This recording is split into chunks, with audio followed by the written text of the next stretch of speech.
Hi hello കൂട്ടുകാരെ, എല്ലാ കൂട്ടുകാർക്കും ചെമ്പനീർ പൂവിൻ്റെ നാളത്തെ പ്രൊമോ റിവ്യൂവിലേക്ക് സ്വാഗതം. ചന്ദ്രമതിയും രവിയേട്ടനും സോഫയിലിരുന്ന് സംസാരിച്ചുകൊണ്ടിരിക്കുന്ന സമയത്ത് സുധിയാണെങ്കിൽ പായം തലങ്ങണയൊക്കെ ആയിട്ട് വരുന്നത് കണ്ട ചന്ദ്രമതി സുധിയുടെ മുഖത്തേക്ക് നോക്കുമ്പോൾ സുധിയാണെങ്കിൽ ഒരു ചമ്മലോട് കൂടി റൂമിലേക്ക് പോവുകയാണ്. സച്ചിയാണെങ്കിൽ റൂമിൽ മൊബൈലിൽ നോക്കി ടെൻഷൻ അടിച്ചിരിക്കുകയാണ്. ശരത്താണെങ്കിൽ ചന്ദ്രമതിയുടെ ആ ഒരു മാല അടിച്ചു മാറ്റി പോണ ആ ഒരു CCTV ദൃശ്യങ്ങളാണ് സച്ചി മൊബൈലിൽ നോക്കിക്കൊണ്ടിരിക്കുന്നത്. ആ സമയത്താണെങ്കിൽ രേവതി വരികയാണ്. രേവതി ഇങ്ങനെ സച്ചിയുടെ ആ ഒരു ഇരിപ്പ് കണ്ടിട്ട് ഇങ്ങനെ അതിശയിച്ച് നിൽക്കുകയാണ്. പിന്നീടാണെങ്കിൽ സച്ചി പെട്ടെന്ന് ബാത്റൂമിലേക്ക് പോണ സമയത്ത് രേവതി ആ ഒരു മൊബൈൽ എടുത്തിട്ട് ചെക്ക് ചെയ്യുകയാണ്. ബാത്റൂമിൽ പോയി തിരിച്ച് വന്ന സച്ചി രേവതി മൊബൈൽ നോക്കണത് കണ്ടിട്ട് മൊബൈൽ തട്ടിപ്പറിക്കുമ്പോൾ രേവതി പറയുന്നത്, നിങ്ങൾ എന്തിനാണ് എൻ്റെ മൊബൈൽ തട്ടിപ്പറിക്കുന്നത്, എൻ്റെ കൈ വേദനിച്ചു എന്ന് പറയുമ്പോൾ, അതെ ആവശ്യമില്ലാതെ എൻ്റെ മൊബൈൽ നീ എന്തിനാണ് എടുക്കണമെന്ന് പറയുമ്പോൾ, അതിനും മാത്രം അതിലെന്താ ഉള്ളത് എനിക്കൊന്ന് കാണണം എന്ന് പറയുമ്പോൾ, നീ കാണണ്ട, അങ്ങനെ അതിൽ പലതും ഉണ്ടാവും എന്ന് പറയുമ്പോൾ രേവതി ആകെ മൊത്തം ഷോക്കാവാണ്. പിന്നീടാണെങ്കിൽ നമ്മുടെ ശ്രീകാന്ത് പായം തലങ്ങണൊക്കെ ആയിട്ട് വരുന്നത് കണ്ടിട്ട് ചന്ദ്രമതിയും രേവതിയൊക്കെ ഇങ്ങനെ നോക്കുന്നുണ്ട്. അപ്പോൾ രേവതിയുടെ അടുത്താണെങ്കിൽ ശ്രീകാന്ത് പറയുകയാണ്, വർഷയ്ക്ക് ഭയങ്കര സങ്കടമാണ്, എന്നെ പിരിഞ്ഞ് അവൾക്ക് ഒരു നേരം കൂടി ഇരിക്കാൻ പറ്റില്ല, ഞാനാണെങ്കിൽ മുകളിലാണ് ഇന്നലെ കിടന്നത്,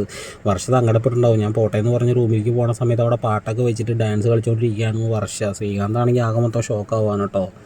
അപ്പോൾ ഒന്ന് ലൈക്ക് അടിച്ചിട്ട് എല്ലാവരും ഒന്ന് സപ്പോർട്ട് ചെയ്യണം. കുറച്ച് വൈകിപ്പോയി പ്രൊമോ ചെയ്യാൻ വേണ്ടിയിട്ട്, എല്ലാവരും ക്ഷമിക്കണം കേട്ടോ കൂട്ടുകാരെ.